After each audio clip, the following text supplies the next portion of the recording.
Hello everyone. Today I have given my comments in Aaj Tak Bangla regarding the unfortunate air accident that happened in Maharashtra near Pune, Baramati. We lost the Deputy Chief Minister of Maharashtra, Mr. Ajit Pawar. Kindly see the video and comment and like if you like the video and subscribe also. Thank you so much.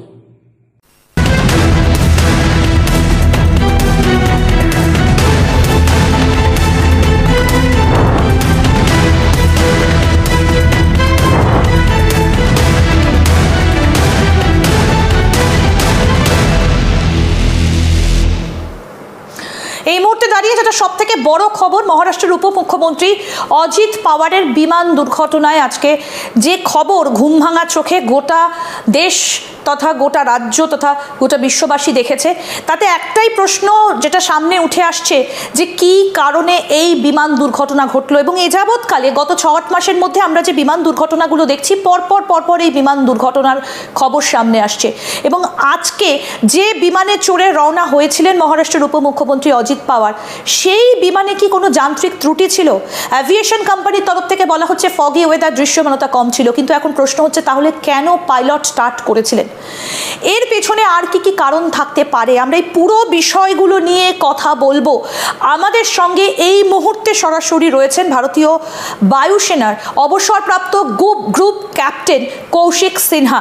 Mister Sinha, আপনাকে স্বাগত জানাই আজ তাক বাংলা, এবং একই সঙ্গে দর্শকদেরকে জানাবো যে মিস্টার সিনহা ভারতীয় বায়ুসেনায় MiG-21, MiG-29 ওড়ানোর অভিজ্ঞতা তার রয়েছে। স্যার, আপনাকে স্বাগত জানাই আজ তাক বাংলায়। স্যার, শুরুতে যেটা জানতে চাইবো আপনার কাছ থেকে যে প্রাথমিকভাবে এই দুর্ঘটনার কারণ হিসেবে আপনার কি মনে হচ্ছে, আপনার অভিজ্ঞতা কি বলছে? তো আজ সকালে আমরা জানতে পেলাম এই ট্র্যাজিক নিউজটা কি mister Sharad Singh, deputy chief minister মহারাষ্ট্রের ডেথ হয়ে গেছে। এটা অনেকই ট্র্যাজিক নিউজ হচ্ছে। এই যে এখন প্রিলিমিনারি যা নিউজ আমরা পাচ্ছি, ওতে তো এটাই বলা যাচ্ছে কি ওখানে ফগ ছিল আর পাইলটরা একটু রিলাক্টেন্ট ছিল। ওরা বলছিল কি ওয়েদারটা খারাপ আছে, কেন কি লাস্ট যে ট্রান্সমিশন ওরা করেছে এয়ার ট্রাফিক কন্ট্রোলার বারামাতিতে, তো ওতে বলেছে কি ওয়েদারটা খারাপ ছিল। ওর পরেও যদি ও চেষ্টা করেছে ল্যান্ডিংয়ের জন্য, ফার্স্ট টাইম গেল হলো না, তারপর সেকেন্ড টাইম ও গেছে ল্যান্ড করতে, তখন বোধহয় কোনো হিল এরিয়াতে ও টাচ করে গেছে উইংটা, যার জন্য এটা ক্র্যাশ করে গেছে। তো এটা কেন হয়েছে এখন ইনভেস্টিগেশনের পরেই বোঝা যেতে পারে কি ব্যাড ওয়েদার থাকতেও পাইলট কেন গেল ওখানে। স্যার, যেটা প্রাথমিকভাবে আমাদের মনে হচ্ছে যে নোজ ডাইভ করেছে এই বিমানটা, কারণ সামনের দিকটা পুরো পুড়ে গিয়েছে, কালো হয়ে গিয়েছে। একটা প্রশ্ন আপনার কাছে যে কেন ল্যান্ড করার সময় বেশিরভাগ ক্ষেত্রে দুর্ঘটনাগুলো ঘটে? আপনি দেখবেন যে ফ্লাইং এ যত অ্যাক্সিডেন্ট হয়, ম্যাক্সিমাম অ্যাক্সিডেন্ট ল্যান্ডিং এর সময় হয়। কেন কি দুটো আলাদা মিডিয়াম, আমরা ফ্লাইং থেকে একটা গ্রাউন্ডে আসছি, তো এই মিডিয়ামটাকে কন্ট্রোল করা এট হাই স্পিড একটু ডিফিকাল্টি হয়। তো 90% অ্যাক্সিডেন্ট ল্যান্ডিং এর টাইমে হয়, অ্যান্ড 7 to 8% টেক অফের টাইমে, আর 1-2% ক্রুজ টাইমে যখন আমরা হাওয়াতে ফ্লাইং করছি। তো এই যে ল্যান্ডিং টাইমটা সবচেয়ে ক্রুশিয়াল হচ্ছে কোনো পাইলটের জন্য, অ্যান্ড এই সময় ম্যাক্সিমাম অ্যাক্সিডেন্টটা হয়। তো আজকে অ্যাক্সিডেন্টটাও ল্যান্ডিং সময় হয়েছে, ওটা তখন ইনকোয়ারি করবার পরেই বোঝা যাবে কি কেন হয়েছে অ্যাক্সিডেন্ট। আমরা যেটা দেখতে পেলাম যে এমার্জেন্সি গেটটা কিন্তু খুললো না, বন্ধ অবস্থাতে রয়েছে।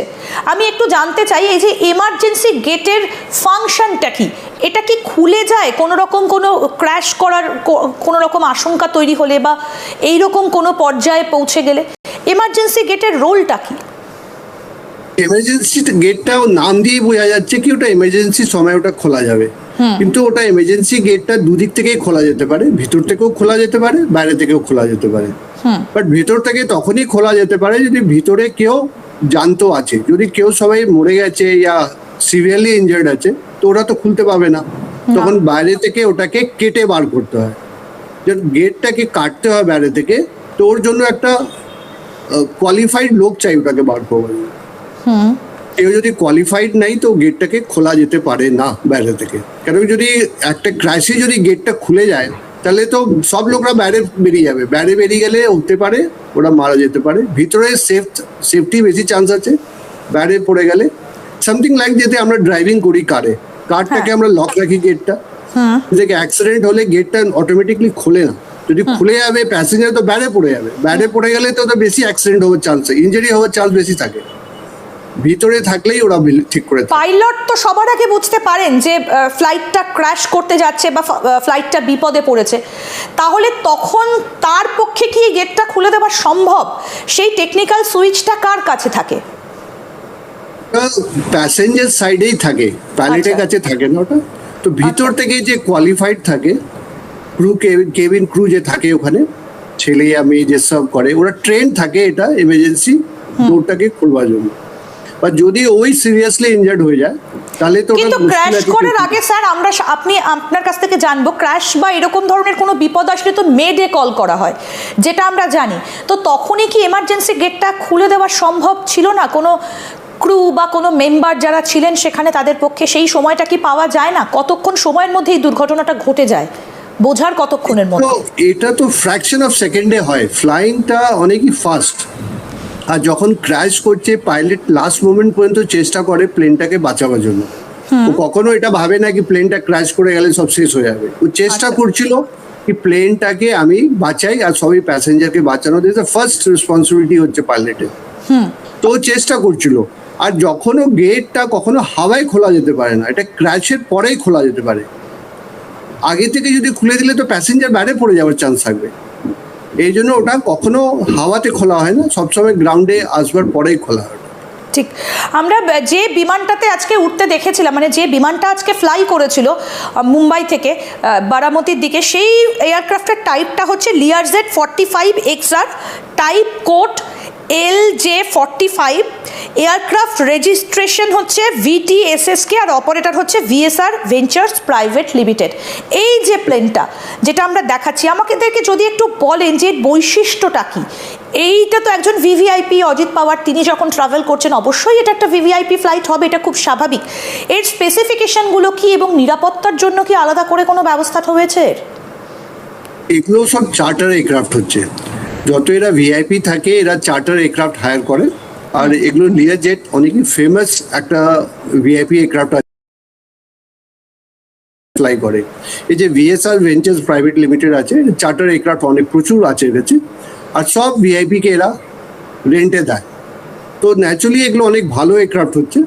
এরা ফ্লাই করতে পারে 51,000 ফিটে হাইটে, আর রেঞ্জগুলো অনেক প্রচুর আছে, 3,000 কিলোমিটার পর্যন্ত এটা যেতে পারে অ্যাট ওয়ান গো।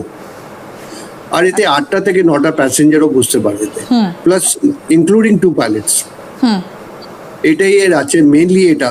আর মেইনটেনেন্সের বিষয়টা যদি একটু বলেন, যে এগুলো মেইনটেনেন্স কিভাবে করা হয় বা যান্ত্রিক ত্রুটি রয়েছে কিনা সেটা কিভাবে বোঝা যায়, বা কিভাবে এটা দেখাশোনা হয়, মানে মেইনটেনেন্সটা কিভাবে হয়? এয়ারক্রাফটে 3 রকমের সার্ভিসিং হয়, যার মেইনটেনেন্স করা হয়। First line, second line, third line. তো ফার্স্ট লাইন অ্যান্ড সেকেন্ড লাইনটা আমরা নিজের কান্ট্রিতেই করিনি, যে আছে VSR ভেঞ্চার্স। ফার্স্ট লাইনটা তো নিজের লোকালি যেখানে এয়ারক্রাফটটা পার্ক আছে ওখানেই হয়ে যায়। সেকেন্ড লাইনটা এরা কোনো জায়গায় থাকে, মুম্বাই অর দিল্লি, যেখানে এদের নিজের কোম্পানি আছে ওখানে ওটা হয়ে যাবে। আর থার্ড লাইনটা যে মেজর সার্ভিসিং হচ্ছে, এটার জন্য যেখান থেকে এটা অরিজিন হয়েছে, যেমনি এটা ক্যানাডিয়ান অ্যান্ড আমেরিকান এয়ারক্রাফট, তো ওখানে পাঠানো হয়। তো ফার্স্ট লাইনটা তো এভরিডেই হয়, সেকেন্ড লাইনটা মেবি আফটার 3-4 মাসে একবার করতে হয়, অ্যান্ড যে থার্ড লাইনটা আছে এটা মেবি বছরে একবার যেতে হয় সার্ভিসিং করতে। আমি থেকে যেটা জানতে চাইবো, যে লং বডি লং হল আর এই যে ন্যারো বডি, এই যে এয়ারক্রাফটগুলো, এদের মধ্যে কি কোনো রকম পার্থক্য থাকে নাকি মেকানিজমটা সেম? এটা অ্যাকচুয়ালি কি আছে, যে শর্ট হলে থাকে, শর্ট হল মিনস হলো কি শর্ট ডিস্টেন্স যাওয়ার জন্য, লং হল মিনস লং ডিস্টেন্সে যাওয়ার জন্য। বাট একটা ওয়াইড বডি মিনস বেশি প্যাসেঞ্জার সিট আছে, ন্যারো বডি মিনস কম প্যাসেঞ্জার আছে। তো দুটোই আলাদা আছে।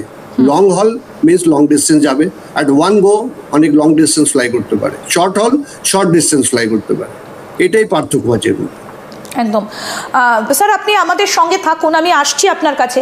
এবার আমরা যে বিষয়টাতে আলোচনায় আসব, যে বারবার করে যে বিষয়টা উঠে আসছে, যে ফগি ওয়েদারের জন্য দৃশ্যমানতা কম ছিল, কিন্তু তা সত্ত্বেও কেন পাইলট ফ্লাই করতে চেয়েছেন, ফ্লাই করেছেন? তাহলে কি কোথাও বাধ্য হয়ে তিনি ফ্লাই করেছিলেন?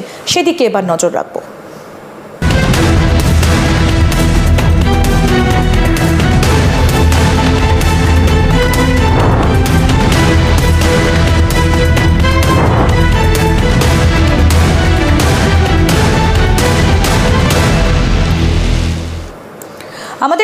রয়েছেন ভারতীয় বায়ুসেনার অবসরপ্রাপ্ত group captain Koushik Sinha. Sir, আপনাকে আরও একবার স্বাগত জানাই আজ তাক বাংলায়।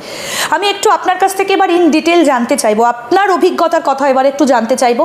এই যে ফগি ওয়েদার বা এই ধরনের যখন খারাপ একটা দৃশ্যমানতা থাকে, তখন কি কোথাও গিয়ে পাইলটরা বাধ্য হন যে এখানে ফ্লাই করা যাবে না বা এখানে ল্যান্ডিং হবে না, এইরকম জানা সত্ত্বেও ল্যান্ডিং করতে বা ফ্লাই করতে? এটা দেখা গেছে কি কতবার যখন ওয়েদারটা খারাপ থাকে ইয়া রানওয়েটা যদি ঠিক করে না বানানো হয়, জেনারেলি এটা কি হয়, ইলেকশন টাইমে হয়, ইয়া যদি কোনো নেতাদের কোনো পলিটিক্যাল র্যালিতে যেতে হবে, ওদের টাইম লিমিট থাকে, এই টাইমের মধ্যে ওখানে পৌঁছাতে হবে, আর আফটার দ্যাট কোনো নেক্সট মিটিংয়ে যেতে হবে। ও টাইম অনেক প্রেশার থাকে পাইলটের ওপরে, কি ওয়েদারটা খারাপ হওয়ার পরেও, ভিজিবিলিটিটা লো থাকবার পরেও ওদের প্রেশারাইজ করা হয় কি না চলো চলো, না তো মুশকিল হয়ে যাবে।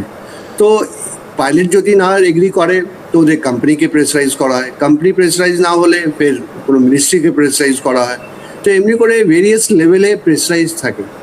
তো পাইলট যে ফার্স্ট যে ডাইরেক্টলি পলিটিশিয়ানের সামনে বসে আছে, তো অনেক সিভিলে এটা অনেক প্রবলেম বেশি আছে, যেটা ওখানে ওদের ফ্লাই করতে হয়। জেনারেলি এটা আমাদের ডিফেন্সের মধ্যে নাই। ডিফেন্সে আমরা অনেক ক্লিয়ার কাট যখন বলে দিই কি এটা হবে না, এখানে যেতে পাবো না, তো অত প্রেশার থাকে না, কেন কি আমরা রুল বেস সব ফ্লাইং করি। সিভিলে এই জিনিসটা একটু কম হয়, এটাই এদের একটু মুশকিল হয়। আর এটাই আজকে বোধহয় হয়েছে, ও বলেছে বোধহয় ফগ আছে, ওয়েদারটা খারাপ আছে, ওর পরেও ওকে বলা হয়েছে কি যেতে হবে, তো এই জন্য বোধহয় ও গেছে। ঠিক, এই যে এই জায়গাটা, এই যে বারামতি বা পুনে ক্রস করে তো বারামতি, এই জায়গার ওয়েদারটা কেমন, এইরকম সময় কেমন থাকে? আপনি তো বহুবার নিশ্চয়ই সেই জায়গাটা গেছেন, কেমন থাকে ওয়েদারটা, বিশেষ করে এই শীতের শেষের দিকে? এই যে ফগটা এই সময়ই থাকে বেশিরভাগ, আর মর্নিং টাইমে বেশি থাকে। তো আজ সকালেই বোধহয় অ্যারাউন্ড 8:30 8:45 যখন এই ক্র্যাশটা হয়েছে, ফগটা অনেক ঠিক ছিল আজকে, যেটা ওয়েদার রিপোর্টটা যে আমি দেখলাম ওটা অনেক ঠিক ছিল, আর ফ্লাইং এর জন্য ওটা কন্ডিউসিভ না। বারামতি রানওয়েটা অনেক ছোট আছে, এটা অ্যারাউন্ড 1770 মিটার্সের আছে, জেনারেলি স্ট্যান্ডার্ড রানওয়েগুলো 3000 মিটার্সে হয়। তো এইগুলো জায়গাতে ছোট এয়ারক্রাফটই ল্যান্ড করতে পারে। প্লাস এখানে কোনো ন্যাভিগেশন এড নেই, এটা একটা ভিএচএফ এয়ারক্রাফট, মানে ভিজুয়ালি এয়ারক্রাফট সব কিছু ভিজুয়ালি দেখেই করতে হবে। যদি একটা ন্যাভেট থাকতো, আইএলএস থাকতো, এনডিবি, ভিওর এগুলো যদি থাকতো তাহলে একটুখানি কাজ হতো, কিন্তু এখানে কেউ নেই। আর এটিসিটাও অ্যাডভাইজারি আছে, শুধু যখন জিজ্ঞেস করবে তো অ্যাডভাইস করবে, কিন্তু ওদের কাছে কোনো ন্যাভিগেশন এড নেই। তো এটাই একটা প্রবলেম, দেখতেও পাচ্ছে না বিকজ অফ ওয়েদার খারাপ, ভিজিবিলিটি লো আছে, প্লাস কোনো ন্যাভিগেশন এড নেই। তো এটাই একটা প্রবলেম হয়েছে কি এখানে কিছু ছিল না ও পাইলটের জন্য, যাতে কেউ বুঝতে পেতো কি পজিশনটা কি আছে। কোনো রেডারও নেই ওখানে, যে নিয়ারেস্ট রেডার যদি থাকে তো পুনাতে হবে, পুনে এয়ারফোর্স বেস, বাট ওখান থেকে অনেক দূরে আছে, এটা ও গাইড করতে পারবে না কি ল্যান্ড করবার জন্য। ল্যান্ডিং এর জন্য ওখানেই রেডার চাই। কিন্তু আমরা যেটা খবর পাচ্ছি যে 8:45 নাগাদ র্যাডারে এই ফ্লাইটটা বেরিয়ে গেছিল, র্যাডারে আর তাকে ধরা যাচ্ছিল না। রেডার যে হবে, নিয়ারেস্ট রেডারটা যে হবে ওটা পুনাতে হবে, এই জন্য ওর এখান থেকে বেরিয়ে গেছে। যখন বারামতিতে ল্যান্ড করছে ওখানে রেডার নেই কি ওকে গাইড করবার জন্য কি রানওয়ে এখানে এদিকে আছে, এত টার্ন করুন, এখানে লাইন করুন, এগুলো কেন করে জানতে পারবে? ও তো ভিজুয়াল, সব কিছু ওখানে ভিজুয়াল আছে, ভিজুয়াল ছিলই না ওখানে, তো পুরো ফগ, দেখতে পাইনি। আচ্ছা, এই জন্য কোনো হাই হিলটাকে ও টাচ করে গেছে বাই মিস্টেক, আর ওতেই ক্র্যাশ করে গেছে। এইরকম ভিভিআইপি মুভমেন্টের সময় সেখানে কোনো পাইলট এয়ারক্রাফট থাকে কি? পাইলট এয়ারক্রাফট, এটা তো এয়ারক্রাফটই ছিল আর পাইলট ছিল। আর বারামতিতে অ্যাজ সাচ কিছু গ্রাউন্ডে কিছু নেই। আচ্ছা, এটাই একটা সবচেয়ে বড় প্রবলেম। এসকর্ট থাকে না? যদি ভিআইপি যদি ফ্লাই করছে, যেমনি হচ্ছে প্রাইম মিনিস্টার ফ্লাই করছে, প্রেসিডেন্ট ফ্লাই করছে, ইয়া ডিপটি প্রাইম মিনিস্টার ফ্লাই করছে, এদের জন্য হতে পারে, নট ফর ডিপটি চিফ মিনিস্টারের জন্য হবে না। আর এটা তো নিজের পার্সোনাল ভিজিটে যাচ্ছিলেন, কোনো অফিসিয়াল ভিজিটে যাচ্ছিলেন না। মানে তখন কোনো এসকর্ট ফ্লাইট থাকবে না? থাকবে না, জেলই থাকে না। ঠিক, এটাই হচ্ছে কথা। এই জন্য ওখানে কেউ ছিল না পাইলটকে হেল্প করবার জন্য। তো পাইলটকে নিজেই ভিজুয়ালি নিজেই জাজ করে ওকে ল্যান্ড করবার ছিল, যেটা কেউ দেখতে পায়নি। ফার্স্ট টাইম চেষ্টা করলো, হলো না, সেকেন্ড টাইম একবার চেষ্টা করেছে, ওতে অ্যাক্সিডেন্ট হয়ে গেছে। ঠিক, কিন্তু একজন পাইলট কেন রাজি হন যখন এতটা ফগি, তিনি বুঝতে পারছেন যে এখানে নামা সম্ভব হবে না, তাহলে তারা কেন নামতে যান? তারা তো বলতে পারেন যে এখানে নামা সম্ভব হবে না, আমি নামবো না, আবার ব্যাক করব।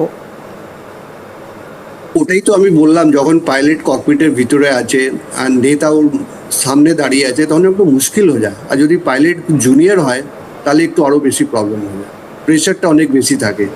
ফ্লাইংয়ে যদি পিছনে কেউ দাঁড়িয়ে আপনাকে বলছে না ল্যান্ড করতেই হবে, আর পাইলট নিজেই টেনশনে আছে কেন কেউ দেখতে পাচ্ছে না, কিছু বোঝা যাচ্ছে না। তো এগুলো সময় এগুলো যখন আন্ডার প্রেশার হয়ে যায় পাইলট, তখন এগুলো প্রবলেম আছে। ঠিক। আর এটাই বোধহয় হয়েছে আজকে। ইনকোয়ারি পরেই বোঝা যাবে, যখন ওই এফডিআরটা আমরা লোকেট করতে পাবো, এফডিআর লোকেট করলে ফের ওটাকে ইনকোয়ারি হবে, ইনকোয়ারি পরেই বোঝা যাবে কি হয়েছে। বেশ স্যার, আমাদের কাছে একটা সিসিটিভি ফুটেজ রয়েছে, দুর্ঘটনার সময়কার একটা এক্সক্লুসিভ সিসিটিভি ফুটেজ এই মুহূর্তে আজ তাক বাংলার হাতে এসে পৌঁছেছে। আমরা দেখাবো সেই সিসিটিভি ফুটেজ যে ঠিক কি ঘটেছিল। এই যে ঠিক দুর্ঘটনার সময় 8:46 এই যে সিসিটিভি ফুটেজে দেখা যাচ্ছে যে এই যে ক্র্যাশ করলো পেছনে। স্যার আপনি নিশ্চয়ই দেখতে পাচ্ছেন প্রথমে প্রচুর আগুনের ঝলকানি, তারপর কালো ধোঁয়া। ঠিক ঘড়ির কাঁটা বলছে 8:46। এই যে দেখুন একদম ফাঁকা। এই যে 8:46 নাগাদ ক্র্যাশ করলো এবং প্রচুর আগুন, এবং এই আগুনটা দেখে স্পষ্টতই বোঝা যাচ্ছে যে কি বিশাল মাপের সেই আগুনটা, আর তার পরিধিটা মানে কতটা ছড়িয়ে পড়েছে সেই আগুনটা সেটা দেখে বোঝা যাচ্ছে। মানে এটা মাটি ছোঁয়ার সঙ্গে সঙ্গেই সম্ভবত এই ঘটনাটা ঘটেছে, এয়ারটা ক্র্যাশ করেছে মাটিতে ছোঁয়ার সঙ্গে সঙ্গে। স্যার একটা বিষয় একটু আপনার কাছ থেকে আরও জানতে চাইবো, সেটা হচ্ছে এই যে বিভিন্ন সময় আমরা দেখি যে এয়ার পকেটের মধ্যে পড়ি, আমাদের কানে ধাপা লেগেছে, আমরা শুনতে পাই না অনেক সময়। এটা আসলে কি জিনিস, কি এই এয়ার পকেটটা কি? এয়ার পকেটটা হয় যখন আমরা হাই অল্টিটিউডে ফ্লাই করছি, অনেক উঁচুতে ফ্লাই করছি, যেইলি একটা প্রেশার থাকে, প্রেশারের উপরে এয়ারক্রাফটটা ফ্লাই করে। বাট সাডেনলি কোথাও প্রেশারটা ড্রপ করে যায়, মানে প্রেশারটা এত থাকে না কি এয়ারক্রাফটকে সাস্টেইন করতে পারবে অত হাইটে, তখন এয়ারক্রাফটটা নিচে পড়তে শুরু করে যায়। ফের আফটার সার্টেন টাইম যখন প্রেশারটা নিচে এসে ফের ঠিক হয়ে যায়, তখন এয়ারক্রাফটটা ফের স্টেবিলাইজ হয়ে যায়। তো এই এয়ার পকেটটা এগুলোই বলা যায়। সাডেনলি এটা হয়, ফের ঠিক হয়ে যায় নিজে, maybe few fraction of seconds or something. But ও ফ্র্যাকশন অফ সেকেন্ডে এয়ারক্রাফটটা এত নিচে পড়ে যায় কি লোকের মধ্যে একটা প্যানিক চলে আসে। তো এটাকে প্রেডিক্ট করা মুশকিল এয়ার পকেটসকে, বাট আমরা অ্যাভয়েড করতে পারি যদি আমরা আগে থেকে জানতে পারি, বাট মুশকিল আছে ওটাকে কিছু বলার। কিন্তু যিনি এই জায়গাটাতে ফ্লাই করছিলেন তিনি তো জানেন যে এই জায়গাগুলোতে এই সময় ফ্লাই করলে কি ওয়েদার হতে পারে।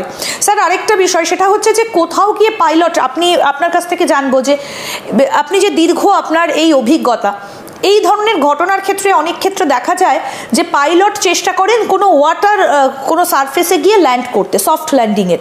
এর কারণটা কি থাকে, কেন এই জলের মধ্যে ল্যান্ডিং করার বিষয়টা উঠে আসে? এই ট্রেনিং এর টাইম আমাদের বলা হয় কি কখনো এয়ারক্রাফটটা যদি ক্র্যাশ করবার চান্স থাকে, ল্যান্ডিং করতে পারছো না, তো আমাদের বলা হয় কি কোনো ক্রাউডেড জায়গা থেকে অ্যাভয়েড করতে চেষ্টা করা, যেমনি টাউন আছে, ভিলেজ আছে, যাতে কি ওর উপরে এয়ারক্রাফটটা না পড়ে, কেন কি অনেকরা মারা যাবে তাহলে নিচে। তো আমাদের সবসময় এয়ারক্রাফটটাকে টার্ন করতে হয় যেখানে কি একটু ফাঁকা জায়গা আছে, মাঠ হলো, জল হলো, রিভার্স আছে ওগুলোর উপরে, পন্ড আছে ওদের উপরে ল্যান্ড করতে বলা। তো এটা আমাদের ট্রেনিংয়ের পার্ট হচ্ছে কি আমরা কখনো টাউনের দিকে এয়ারক্রাফটটাকে নিয়ে যাই না, ভিলেজের দিকে নিয়ে যাই না, যেটা কি নিচে লোক না মরুক। ওপরে এয়ারক্রাফটে যে আছে ওটা তো আমরা জানবোই কি ভাই এটা তো ক্র্যাশ করলে সবাই মরে যাবে। এটাও তো আপনি জানেন কি ফ্লাইংয়ে আমরা কখনো সেকেন্ড চান্স পাই না, একটাই চান্স হয়, ক্র্যাশ করলো অ্যান্ড শেষ। বাট এর মানে এটা না কি ফ্লাইংটা সেফ না, সেফ আছে, সব রুল যদি ফলো করা হয় তাহলে সব কিছু সেফ আছে। তো এই জন্য এয়ারক্রাফটগুলো জলে ল্যান্ড করা হয় ইয়া কোনো মাঠে ল্যান্ড করা হয়। দেখুন সব ক্র্যাশগুলো কোনো মাঠে এয়ারক্রাফট পড়ে আছে ইয়া জলের উপরে পড়ে আছে, সো দ্যাট এটাকে আমরা কোনো নিচে কোনো লোক না মারা যায়, এটা পার্ট অফ ট্রেনিং আছে। জলে ল্যান্ড করলে কি সেখানে যাত্রীদের বাঁচার কোনো সম্ভাবনা থেকে যায় যদি ক্র্যাশও করে? এয়ারক্রাফটটা ফ্লোট করতে পারে, সব aircraft certain time, half an hour থেকে 1 আওয়ার পর্যন্ত ওটা ফ্লোট করতে পারে। ওই সময় এমার্জেন্সি গেট খুলে ওকে ইভাকুয়েট করা যেতে পারে। আচ্ছা, তো এটা কোনো বেশি প্রবলেম নেই, half an hour to 1 hour aircraft float করে, ওর পরে এয়ারক্রাফটে ঢুকতে পারে। তো এটাতে কোনো নেই, এটা part of construction of the এয়ারক্রাফটই আছে, এই এয়ারক্রাফটগুলো ডুববে না। তো এই জন্য ওটাকে অমনি করে ল্যান্ড করা হয় যেতে কি ওটা কেউ সবাই বেঁচে যাবে। কিন্তু স্যার Chances এখন better. একটা প্রশ্ন, যে যদি ভিভিআইপি যারা মুভমেন্ট করেন তাদের যদি প্রাইভেট একটা জেটে এইরকম কোনো দুর্ঘটনা ঘটে থাকে, মানে তার মেনটেনেন্স হাই কস্ট, তাহলে সাধারণ যে যাত্রীবাহী প্লেনগুলো রয়েছে, বিভিন্ন কোম্পানি শর্ট ডিস্টেন্সে অনেক কম ভাড়ায় ছোট ছোট ফ্লাইট চালায়, তাহলে বেশ তাদের নিরাপত্তা কোথায়? সাধারণ মানুষ হিসেবে স্যার এটা আপনার কাছে প্রশ্ন, আপনি ভারতীয় বায়ুসেনার একজন গ্রুপ ক্যাপ্টেন, আপনার কাছে সাধারণ মানুষ হিসেবে আমার প্রশ্ন, যে আমরা কম ডিস্টেন্সে যাওয়ার জন্য কম ভাড়ার টিকিট খুঁজি যাতে আমরা খুব কম টাকায় খুব দ্রুত এক জায়গা থেকে আরেক জায়গায় চলে যাই, তাহলে কি স্যার সেটা আমাদের ধরে নিতে হবে যে আমরা পৌঁছতেও পারি নাও পৌঁছতে পারি? না না, এটা তো একদম ভুল কথা। সব এয়ারক্রাফটের সার্ভিসিং একরকমেরই হয়। আপনি কম দামে যাচ্ছেন ইয়া বেশি দামে যাচ্ছেন ইয়া প্রাইভেট জেটে যাচ্ছেন, সব এয়ারক্রাফটে যা সার্ভিসিং আছে, কেন একটা আমাদের ডিজিসিএ আছে, সিভিলে আছে, director general of civil aviation, ওর কাজ হচ্ছে এগুলো সব চেক করা। যদি আপনার এয়ারক্রাফট যদি টেক অফ হয় তো পুরো সার্ভিসিংটা চেক করা হয়, ওদের শিডিউলটা চেক করা হয়, প্লাস ওদের ওপরে সুপারভাইজার থাকে, সবই কাউন্টার চেক করে। এয়ারক্রাফট টেক অফ হওয়ার আগে সব সুপারভাইজারকে সাইন করতে হয় কি এগুলো আমাদের চেক হয়েছে, আর এয়ারক্রাফটটাকে ফাউন্ড ফিট ফর ফ্লাইং এটা লিখে দিতে হয়। ও লিখবার পরে এয়ারক্রাফট টেক অফ করবে। তো আপনি শর্ট হলে যান ইয়া লং হলে যান ইয়া কোনো এয়ারক্রাফটে ফ্লাই করুন, এয়ারক্রাফটটা সবসময় সেফ থাকে। এই জন্য বলা হয় কি ফ্লাইং অনেক সেফ আছে। কিন্তু যদি আমরা নিজে কোনো ভুল করি ইয়া আমরা যদি রুল ফলো করি না, যেমনি আজকে হলো, ফগ ছিল, এয়ারক্রাফটকে যাওয়া উচিত ছিল না, এটা তো আমরা আগেনস্ট নেচার গেলাম, আগেনস্ট রুল গেলাম। এটা কোথাও আমাদের বলা হয় না কি ফগি ওয়েদার, ব্যাড ওয়েদার এগুলোতে ফ্লাইং করা, কিন্তু ওর পরেও গেছে। তো এটা তো আমরা রুল ব্রেক করলাম। এয়ারক্রাফটে কোনো প্রবলেম ছিল না, এয়ারক্রাফট তো ফ্লাইং ফিট ছিল। ঠিক, কিন্তু কেন বারবার করে অতি সম্প্রতি যদি আমরা দেখি যে আহমেদাবাদ বিমান দুর্ঘটনার পর থেকে কতগুলো বিমান দুর্ঘটনার খবর আমাদের কাছে উঠে এসেছে, অতি সম্প্রতি এগুলো বেশি ঘটছে, তাহলে এটা কি কোথাও একটা গাফিলতি বর্তমান সময় দাঁড়িয়ে? আপনি কি মনে করেন? অ্যাকচুয়ালি যত এয়ারক্রাফট ক্র্যাশ হয়েছে ইভেন আহমেদাবাদের পরেও এখনো ইনকোয়ারি রিপোর্টগুলো বার হয়নি, না, বাট দেখা গেছে কি যত হয়েছে এটা বেশিরভাগ কিছু এরার হয়েছে, কারো এরারের মধ্যে এটা হয়েছে। এয়ারক্রাফটের মধ্যে অত প্রবলেম থাকে না, এয়ারক্রাফট গুলো সব ফ্লাইওভার মানে আপনি বলছেন হিউম্যান এরারের কারণে এই দুর্ঘটনাগুলো ঘটে বেশি? হিউম্যান এরারও হতে পারে, ইয়া কোনো ফ্লাইং টেকনিকে কিছু ভুল হয়েছে বোধহয় কোথাও, বাট হিউম্যান এরার তো পাইলট এরারও হতে পারে, ইয়া ক্রু এরারও হতে পারে, ইয়া গ্রাউন্ডে আছে এটিসি ওদের এরার হতে পারে। তো এটা তো ইনকোয়ারির পরেই বোঝা যেতে পারে। মোস্টলি দেখা গেছে কি এয়ারক্রাফট সবসময় ফ্লাইওভার দিয়ে থাকে, ওতে কোনো প্রবলেম থাকে না। এয়ারক্রাফটগুলোকে কখনো ফ্লাই করতে পারি, কখনো টেক অফ করে, কখনো ল্যান্ড করতে পারে। সাম এরার্স কোথায় কোথায় চলে আসে, ও এরারটাকে ইনকোয়ারির পরে বোঝা যেতে পারে।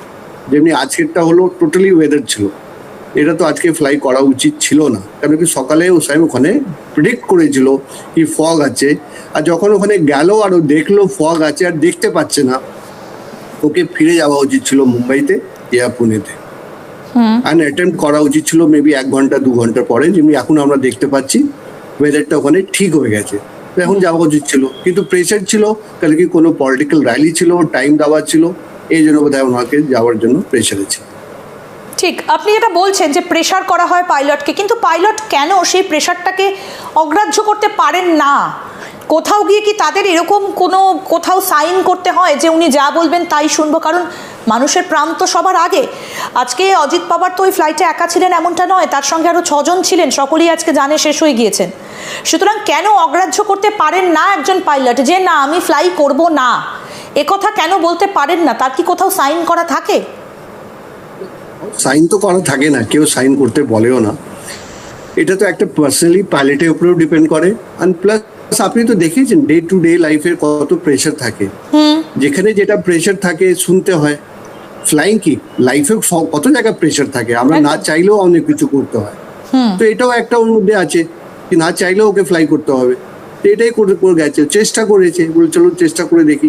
বাট এই চেষ্টাতেই অ্যাক্সিডেন্ট প্রচুর হয়ে যায়, ক্লিয়ার ওয়েদারে কখনোই অ্যাক্সিডেন্টটা হতো না, এটাই আমার বক্তব্য। মানে আপনি বলছেন যে আজকের এই দুর্ঘটনাটা একেবারে ওয়েদারের জন্য, ফগি ওয়েদার, এবং এই রানওয়েটা দেখাই যায়নি, যার ফলে এটা কোনো এটাই বোঝা যাচ্ছে। এটা ইনকোয়ারি যখন হবে ওর পরে পুরো পরিষ্কার হয়ে যাবে কি কেন হলো। বাট এখন তো এটাই বোঝা যাচ্ছে কি রানওয়েটা দেখা যায়নি, ও বুঝতে পারেনি কোথায় আছে, কেন রানওয়ের সাইডে গিয়ে ও পড়ে গেছে। রানওয়ের সাইডে মিনস রানওয়েটা দেখতে পাইনি, তখন তো রানওয়ের সাইডে গেছে। আদারওয়াইজ পাইলট তো সব ট্রেন থাকে, আর বারামতি মতন জায়গায় তো নিশ্চয়ই আগে গেছে, কেন কোন চার্টার ফ্লাইট ওখানে আগেও ল্যান্ড করেছে। এই নাকি নতুন কোনো রানওয়ে না, উনি তো বারামতির বিধায়ক, তার মানে উনি বারামতিতে বারবার যান। পাইলটটাও নিশ্চয়ই গেছে না, ল্যান্ড তো পাইলট করবে, সেম এয়ারক্রাফট সেম পাইলট তো নিশ্চয়ই গেছে, বাট আজকে ও দেখতে পাইনি। মেইনলি কারণটা আছে কি ও দেখতে পেলো না বিকজ অফ ব্যাড ওয়েদার। আর বাকি যে কি আর কারণ হতে পারে ওটা সব এখন ইনকোয়ারি, যখন ওটা পাবো আমরা, যেটাকে বলে ব্ল্যাক বক্স, ওর পরে আমরা বুঝতে পারবো কি হয়েছে। কেন কি ওতে ককপিট ভয়েস রেকর্ডারও থাকে, কি কেউ প্রেসারাইজ করলো কি না ওকে ককপিটে এসে, কি ল্যান্ড করো, এটাও সিভিআরে বোঝা যাবে। আচ্ছা, যা পাইলট বলছে ইয়া পাইলটকে কেউ কিছু বলছে ককপিটে, সব কিছু ওতে রেকর্ডেড থাকবে, তো ওতে বোঝা যাবে কি কিছু হলো কিনা না, এটা ইনকোয়ারি হওয়ার পরেই বোঝা যেতে পারে। কিন্তু এই যে ফ্লাইটটা অর্থাৎ লিয়ারজেট 45, এই ফ্লাইটটা বলছে 2023-এ সেটা একবার ক্র্যাশ করেছিল এবং এইটা আগেও একবার ক্র্যাশ করেছিল, তাহলে কি কোথাও গিয়ে একটা যান্ত্রিক ত্রুটি থেকে যাচ্ছে? সব এয়ারক্রাফটে যদি আপনি হিস্ট্রি দেখবেন তো কোনো না কোনো এয়ারক্রাফট কোনো অ্যাক্সিডেন্ট তো হবেই, কোনো এয়ারক্রাফট 100% তো ঠিক হতে পারে না। আমি তো আগেও বললাম কি হিউম্যান এরার হতে পারে, টেকনিক্যাল এরার হতে পারে, গ্রাউন্ডে যে এটিসি আছে ওর এরার হতে পারে, তো কারো এরারে কোনো ইনসিডেন্ট হয়েছে আগে নিশ্চয়। 100% তো কোনো এয়ারক্রাফট কি ফার্স্ট ডে থেকে লাস্ট ডে পর্যন্ত কখনো ইনসিডেন্ট হয়নি, কখনোই হতে পারে। ইট ইজ সামথিং লাইক যদি আমরা কি ড্রাইভ করি কারে তো কিছু কিছু হতে থাকে, আচ্ছা, অমনি হচ্ছে। তো এটাও তো একটা মেশিন হচ্ছে, মেশিন তো খারাপ হবেই কখনো। কিন্তু এটা যে আজকে যেটা হয়েছে, যেটাকে আমরা আজকে কথাটা বলছি, এটা হচ্ছে মেইনলি বিকজ অফ ওয়েদার। আচ্ছা, ওয়েদারটা যদি ঠিক থাকতো, ও যদি এয়ারক্রাফটটা মুম্বাই থেকে বারামতির মধ্যে ফ্লাই করতে পারে তো আই এম শিওর ও ল্যান্ডও করতে পেতো, কিন্তু ও দেখতে পাইনি বলেই ও ক্র্যাশ করে গেল। আর যদি পাইলট ফিরে যেত, বলতো আমি ল্যান্ড করবো না, তাহলে সবাই জানতো থাকতো আজ। এটাই হচ্ছে কথা। অনেক ধন্যবাদ ক্যাপ্টেন সিনহা, আপনাকে অনেক ধন্যবাদ জানাই। আপনি খুব সুন্দরভাবে পুরো বিষয়টা তুলে ধরলেন এবং আশা করি দর্শকরাও অনেকটা বুঝতে পেরেছেন যে আজকের এই দুর্ঘটনার পেছনে কি কারণ থাকতে পারে। অনেক ধন্যবাদ। আমাদের সঙ্গে ছিলেন ভারতীয় বায়ুসেনার অবসরপ্রাপ্ত group captain Koushik Sinha. Sir, আপনাকে ধন্যবাদ জানাই। তবে কি কারণে এই দুর্ঘটনা সেটা হয়তো এনকোয়ারি কমপ্লিট হলে, তদন্ত শেষ হলে হয়তো পুরো বিষয়টা সামনে আসবে।